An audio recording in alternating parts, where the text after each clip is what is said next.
Tha asigi amadagi HOUKHIBA Nagaland gi kunmanga SUBA Hornbill Festival gi ngarang taruk ni SUBA NUMIT PHAOBADA Festival ASIDA Lakpa Visitor Lakh amaga Lishing amaga Chamri Marifutara taruk Sukhre HAINA Nagaland gi Directorate of Tourism gi Joint Secretary TOKA TUCCUMI na PHONGDORAKLI Ningsing bayabadi Festival asigi ahanba numita punna visitor Lishing kulhumdoiga chamapantara lakhibane madugi manungda foreign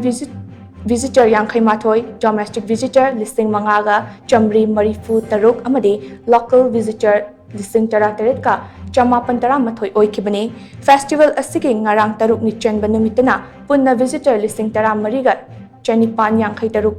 laki. Masiga loinana taruk ni SUBA NUMIT PHAOBADA lakhiba, apunba visitor gi masing Lakh ama, Lishing amaga, chamri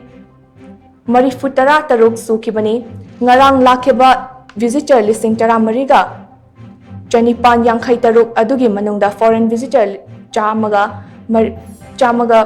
ngapigani chamaga chamapan taret marifutara tare ngapigani chamaga marifutara taret visitor Lishing chamriga supna ahum amadi local visitor Lishing taraga chatrukka yankai ga taruk oiri